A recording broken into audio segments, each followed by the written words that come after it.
Shalom, shalom, shalom is real. First and foremost, we must acknowledge our Heavenly Father, Yahweh, through His only begotten Son, Yahweh Shai, for allowing His word to come out. Hope you sincere brothers and sisters, man, is truly edified by today's word, which we know as the Sabbath. As we get into this word, to my right here is the head of the church, also the elder of the church. This brother is the spiritual heartbeat of his church, and his son is also the present and spiritual heartbeat of the church. Myself, the leader, Ish, is the now and future of the church, sitting to your left, and then one of his right hand spiritual men is here in the space of observation. If anybody that tuned in to the Sabbath service know the elder leads the charge. Me and his son usually busts down the scripts and also give his take on it. So before I turn it over to the elder, man, I just want to put this out there. Right now, in this world we living in, it's a line being drawn in the sand. And that line in the sand that's being drawn is Satan against the men of the Lord. And Satan got 90% of Jake wired to go against what we talking about, to go against our lifestyle. So it's a blatant line being drawn in the sand. So I'm gonna just say this before I turn it over to the elder. Anybody that ain't down with this, if the Lord get on your ass and skin your shit to the meat white, good for you. No more sympathy for you niggas. If y'all playing thinking y'all can benefit by this word when y'all get in trouble, only. We ain't got no love for you. We love you, sisters. No pun intended. We love y'all sincerely. Just talked to the elder earlier, and listen, we done ran out of sympathy. What am I saying? Some of the outrageous shit that's happening to y'all, we used to be like, damn, dog, this is ridiculous. Now it's like, hey, the Lord like, dude, sit back, put your seatbelt on. Hey, your turn. So without further ado, before we turn it over to the elder, the now and future of the church, my brethren, man, give your audience some substance, man. Of you got a chance to get away again. Was there anything that you could take away that you could share with the church spiritually, man, that was able to help you? Help? I don't know about help, but well, I guess in a way. And then we're gonna turn it over to Dad. Listen, cause your generation really retarded. Dude, they need this shit. As a motherfucker, yeah. That's the easiest way to explain it. Yeah, y'all, it's fucking retarded. Yeah. Because it's hard for me to focus because I don't give a fuck about nothing. Facts. You know what I'm saying? It's hard for me to stay on task because I really don't care about none of this shit. Because every time you get involved with you retarded ass niggas, it pulls you on the other side. Yeah. That's what I don't like. I can't do nothing without you niggas doing some wicked ass, janky ass bullshit. Mm-hmm. It's all, no matter what, the simplest shit. It's time to go get something to eat. You niggas want the jankiest shit possible. It's time to go chill. You niggas want to go to the jankiest shit possible. And it's like, dog, it's overwhelming. Like, it's no sense in, like, nothing. You niggas don't do nothing right. And that's what I got from my trip. I had a good time, though. But Houston is like, that's my home away from home, man, by the way. It's amazing. I stay on West Time, bro. It's like, dog, this shit. It's like Instagram in real life. Oh yeah. That's what it's like. It's like all the shit you see on there, you see that shit there. Listen, bro. In action. As we give it to the elder, dog, Houston I used to cry when I would leave Houston. Like Houston to me This is when I'm in the world. Everything you want is right on the platter. Yeah. All the greatest, like just let's say metaphorically speaking, all your greatest foods, you can get it on the platter. All your choice of women, your right perfection is right there. Weather, right there. Just you can close your eyes and it's one of the greatest enchantments. Yes. If you're a worldly person. But that's a fact. Number one, I don't. Yeah. Outside, I ain't been to Miami, but I've been every other major city. I ain't been to Vegas, but fuck that. I don't give a fuck about that. Yeah, you ain't missing nothing. This is it, the man. combination is too much. Like if you weak, it's too much because the thing about Atlanta is. And not to cut you off. Go ahead. Houston is 27-1. Damn. Women to men is 27-1. But like Atlanta trick you because you see so many colored folk doing all right, but then the gay wash it out instantly. Yeah. Houston, it ain't no. It's a nigga paradise. Right. Real talk. Right. It's hot. It ain't super expensive, and it's everything a nigga want to do in one spot. Yeah. You go to Galleria and be like, dog, where I've been my whole life, my real nigga. shit. Or you go to This Is It, bro. You be like, nigga, I swear it's cracking these ribs, man. It gotta be. It's beautiful, man. Yeah, and that's what. But it's bullshit. Of course, because they pull you over, you be like, hold on. And then you get gotta back on square one. And then see for Ish, we finna give it over to the elder. The one thing I'm sure you ran into this, dog, did y'all ever miss y'all turn and had to go all the way around the belt again to get up? Man, I done traveled the whole city missing one fucking exit. Bro, if you miss one turn, you're fucked. You're fucked. Like say Ish got 10-minute ride to turn into an hour and a half. Bro, let's say Ish got a homeboy in Katy, or Ish got a homeboy in North Houston, right? And he on the south side. Dog, that's 45 minutes. Dog, guaranteed. 45. You know, from here to the airport is 45. Nah, that's just from me to come see you. That's 45. Damn. Then you missed that turn. That's why I always tell people, bro, Westheimer, that's my best friend. Because everything right there. Get you a hotel there. I ain't gonna cut you off. I was telling him. I thought I seen you at Papa Do's too. Oh, hell no. Boudreaux. It was a nigga moment on Westheimer of all the places in the world. When dog in that car, I was telling you, this nigga drive straight into me, damn near smack me, then stop next to me and stare me down like it was my fault. It was. I'm like, it was. Man, we in the most Westheimer is where you been in Houston. I'm in Dallas now. No, Westheimer, dog. That's everything. Let me tell you how boss Westheimer is. Right before he did this shit, we passed the Bentley and Bugatti dealership. So you know the bosses of all bosses in the world. Over there. If they in Texas, that's where the fuck they gonna be at. You bring your nigga ass over here to have a nigga moment. I'm like, dog, I don't care. Right. I'm just gonna hit the gas and keep going. Fuck it. I got insurance. If I smack some shit, fuck it. Get away from me. Real talk. Facts. But other than that, it was smooth though. And the Israelites deep down there too. Hell yeah. Without further ado, again, like I told y'all, this is the Sabbath service. I hope that y'all are edified. Hope y'all hungry souls are fed. Again, we're going to turn it over to the spiritual head, the elder. Listen, all I'm going to tell you is put on your seatbelt, because I don't know what I'm finna drive this train into, but just put your seatbelt on, because this train wreck finna happen. So, look, game ain't based off sympathy. That's all I'm gonna tell you, man. Right. Go ahead, Eldor, man. It's all on you, man. Yeah. It's Ezekiel 3:18. You can just hold that.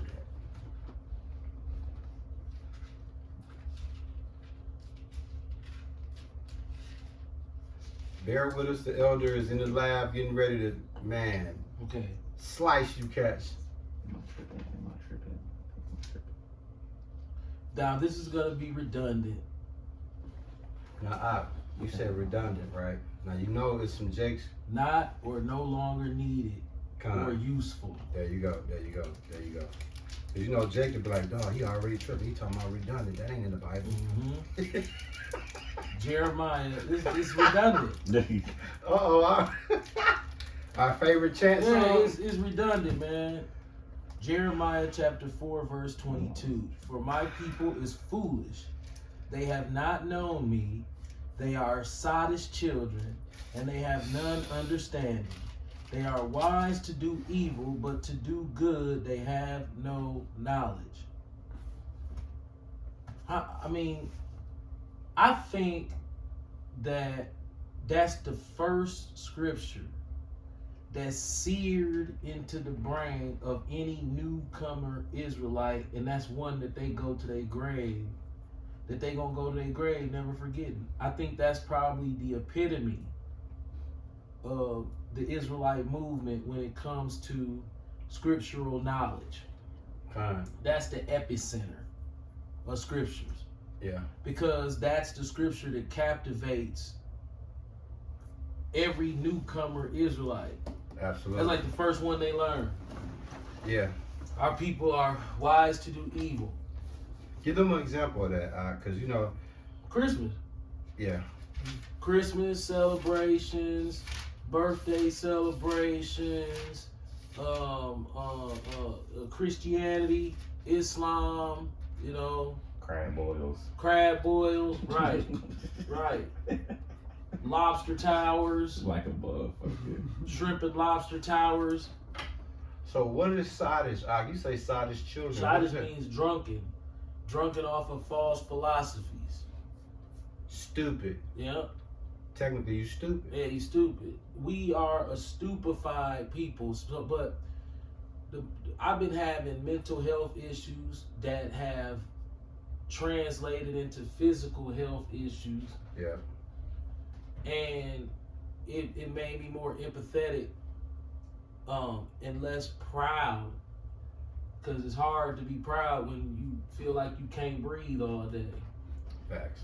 So with this condition that I have, which I believe is panic attack disorder and generalized anxiety, they call it GAD, GAD. Yeah. It's funny, that's funny that it's called that. But you go into the grocery store and there is empathy there. Hey, Ish, we're gonna stop it at 25. Okay. There is empathy there. To see that what did Proximo say in Gladiator? He said, Maximus, we're just shadows and dust. Yeah. And Yeah. so at 50 years old, 49 years old, I sit and I look and I say to myself, we know that the scriptures tell us what the ultimate goal is, yet we still are fulfilled with these days of vanity. We know that the scriptures tell us that the whole purpose of man is to serve, to fear the Lord and to keep his commandments. Right. So we know that.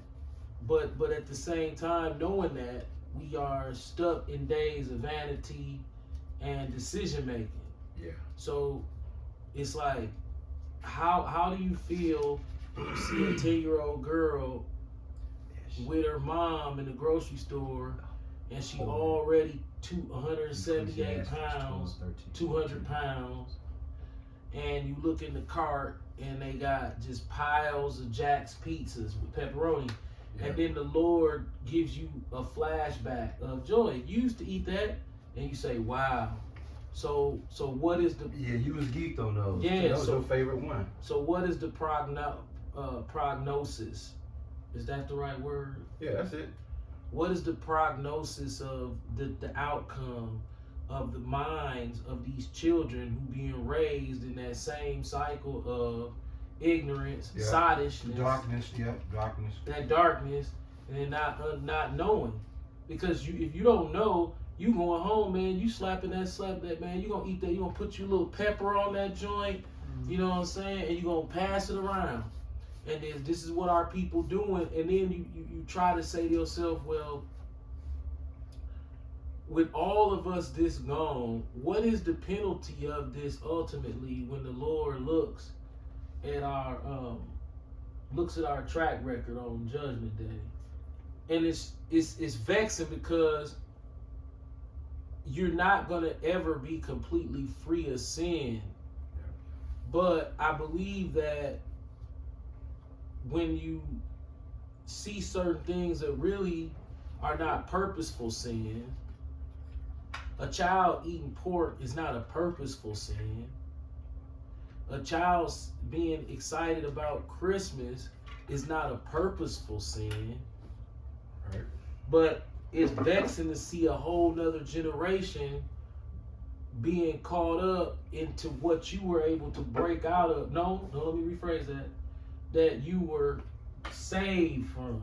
Because we didn't break ourselves out of anything. Definitely handpicked. Yeah, you handpicked, but that's that knowledge of being handpicked and pulled out. When you look back, you say to yourself, how is this, where is the bleeding? How do we stop the bleeding? Because if you go to Woodman's right now, it's a bunch of very excited kids in there with their parents. You see the kid walking next to the cart. Yeah. Boy, they be happy because they know they finna go home Yeah. and get it on. You see all that shit in that cart. So with knowing that life is unstable, Yeah. that there's no guarantee on life from second to second, what are we really doing when it comes to it's all, what is the government,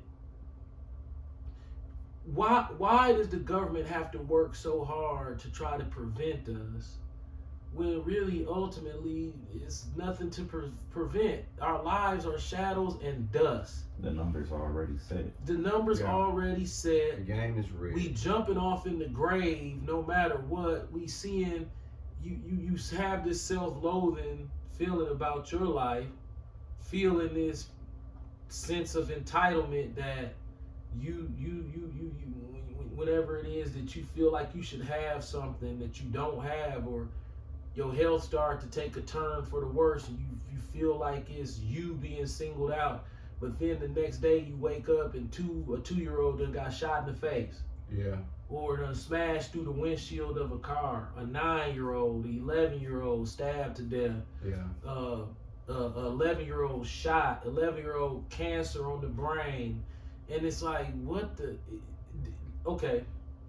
Hollywood during the late 70s and 80s were real big on producing massive amounts of horror movies. When you become in tune with the Bible and life smacks you in the face, get what you realize. A horror movie is like child's play when it comes to real life. Oh, yeah. We living in the horror movie. Yeah. Life is the horror movie. Facts. Because you watch the local news or the national news, and you go from Israelite community, that's the black community, Yeah. the black community, the i.e. Israelite community, from state to state, city to city, and you see the same atrocities amongst the people being committed, and Milwaukee is really low level. Yeah. That stuff that just happened in New York where the 2 twins got stabbed up by the dude at the gas, at the bodega, and then the 11-year-old you said got stabbed up in Chicago. Like, it's no holds barred for the level of wickedness that people are out here willing to take it to that level. And they tell you in school that they don't bring up anything spiritual in school. If you're a class clown, the teacher or the administrator pulls you to the side and says, you know, if you don't stop acting this way, you're going to not succeed in life. And their definition of succeeding in life is to place on the financial scale higher rather than lower. Facts. It has nothing to do with spirituality. Look at Glorilla. Glorilla at the White House hanging out with the president and the vice president. This debauchery, this blatant slap in the face to the Israelite community, this blatant disregard for anything to do with our spiritual health. Yeah. It's so bad to where it's fueling my depression. It's fueling my it's just vexing my spirit, man. And then it's like a laughter that I hear in the background saying y'all all gonna die anyway, so what difference do it make what the play is here on earth. And you have to stay really spiritually grounded to not fall into that fuck it. Yeah, like, dude, this is pointless. What are we building to what are we building for in these days of vanity? Good question. I'm gonna answer that for you, bro. Ish, you holding that? Give us that Ecclesiastes 12, 13, 14, bro. Your dad brought, he spoke on this. Ecclesiastes chapter 12, verse 13. Let us hear the conclusion of the whole matter. Fear God and keep his commandments, for this is the whole duty of man.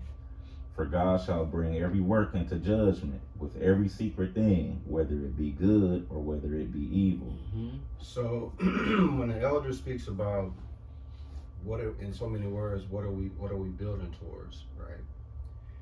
This is where we in the hamster wheel, in a sense, because we know too much not to feed y'all, but then it's almost like, why continue feeding a machine that ain't gonna never be full? Right. That's why when you speak about Jeremiah 4:22, listen to the New Living Translation version of it. It says, "My people are foolish; they do not know me," says the Lord. "They are stupid children who have no understanding.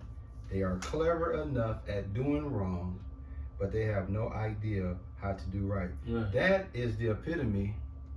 Like that's the running rap song for Jake. Like they love to not know. Like to tell. Why are abominables, if you know the history on crab legs and lobster and shrimp, nobody wanted to eat that stuff back in the day? Right. That stuff was like garbage. It was like, dude, that cheap garbage. Nobody want that cheap garbage. Right. They call lobster poor man's chicken. Yeah. Now is the nigga woman's entree of choice. Yeah. And the braggadocious. Psalm 53:4. The braggadociousness Right. of this whole, oh man, if you eat lobster, then you should be in a braggadocious state. It's a braggadocious thing to have lobster. Give him that for your dad. That Psalm 53:4, bro. Psalm chapter 53, verse 4. Have the workers of iniquity no knowledge, who eat up my people as they eat bread? They have not called upon God. Hip hop music has had a very big hand, a large part in destroying the minds of the youth. When I listen to hip hop music now, I've translated to the lyrics to mean what I want them to mean. So when I listen to hip hop music and they talking about drugs and money, drugs and guns and sex, I translated that into positive things that have nothing to do with drugs, money, and sex. So if I hear drug, I mean that's like, oh, that's the spirit. Or I've twisted the rap to fit my lifestyle. If that makes sense. I gave the words my own definitions. Nah, that's beautiful that the elder says that, because that, for the elder to be at a place spiritually where he could do that, that means he's spiritually seasoned to the point where he can probably, what they say, the meat and the bones. Mm-hmm. He can get the meat out the bones out the meat. Now his son, his generation is primarily heavy influencers of this rap. Now, from your perspective, from you and Kyle's perspective, when you hear rap, how are you able to differentiate entertainment and, like, you got a spiritual side that you see it, and then there's a carnal side. How do you balance that without fucking going insane? Turning that shit off. Yeah, turn it off. Because sometimes you just be like, dog, how many fucking times I gotta hear this? Like you niggas it's For 50 years old. Rap is a glorified, it sounds good, but it's a glorified version of being a coon ass, bitch ass nigga. Yeah. That's all it is. You niggas is Irresponsible to the coons and community. bitch ass niggas. Yep. Because y'all not doing shit to no hunkies. Y'all not doing. I don't even know if we gonna get it deleted. White people. Nah. That won't be deleted. The Asian motherfuckers. Long as you Arab don't say motherfuckers, Rev, you you niggas good. kiss their ass. Yeah. That's all niggas do. Y'all kiss their ass, take all y'all money back to them. The niggas wipe they musky fucking hands right in your face with all this bullshit. And then if a nigga mind his own business, you want to pick a problem with him. Fuck rap niggas. Three days ago, I hate them niggas. Jimmy Kimmel Con. had Appreciate Dr. that. Dre, Snoop, 50 Cent, and Eminem. Eminem on the show. Jimmy Iovine sitting in the audience. They done came up with canned drinks, canned alcoholic beverages. Now Jimmy Kimmel's Revy. He's a, I can't say. He revs up the engine. You're right. I can't say what race of people, but him and Jimmy Iovine are of this wedge. Yep. W-E-J. Yep. Wedge. That's who they is. Satan do everything backwards. I like that. So they wedges, potato wedges. Like a motherfucker. That's the new one. Yeah, potato wedges. I like that, I like dog. that one Yeah, better. WBJs, potato wedges. Great drinking. Yeah, potatoes. we having grape drinking potato wedges for dinner Like a motherfucker. No ketchup. with no ketchup. So you got potato wedge 1 and potato wedge 2, which is Jimmy Kimmel and Jimmy Iovine. Yep, Jimmy. Here go Dr. Dre. Yes, with exponential, yes, Jimmy. And they cracking jokes with him and chumming it up. I'm talking about chumming it. 50, you got shot 9 times. Why you sitting up here in this white man face? You got this big dumb ass necklace on. Yeah. He live in Houston, by the way. 50 dude? Yeah. Oh, he done switched moved- up for he the moved to tax Houston. benefits. He moved to Houston 2 years ago. So you got this big dumb ass diamond chain on. They laughing at you for that. We not laughing because we niggas and we understand that. But in their mind, that is some hilarious, goofy shit Tacky. that you bought from them, by the way. And the Yeah. joke's on him. Right, and y'all sitting up there trying to sound more eloquent, and we all do it, but it is to watch y'all sit there and turn into coons like that. Y'all 50 years old. Dr. Dre 57, ain't he? He up there. Now he close to 60. He up Yeah. there. And I'm close to looking. 60. Yeah, he up there. Eminem 51. Yeah, they up there. So You can look it up. Yeah. I think Dre 57. Snoop wasn't up there with him? Snoop was up there. Snoop every bit of Snoop like 51, 54. 52. Because they did his Hollywood. 54. I think so. They did his Hollywood Stars. Yeah. Yeah, that's what that shit was all So- about. I'm watching this show, and now Jimmy Iovine done 52. found a way. He 52 Yeah, Snoop 52. and Jay 57. 59. I Damn, said he about 60. he look yeah. good. He That look head good. is huge though. Man, head sold. He just turned 59 in February. Damn, his head sold. It's real sold. So they done Yes, came I out will with look. a canned alcoholic Make sure. beverage Yeah, with gin and 25. juice in it. And this is what 28. one of the potato wedges 28. say. You stop. I'm gonna stop it.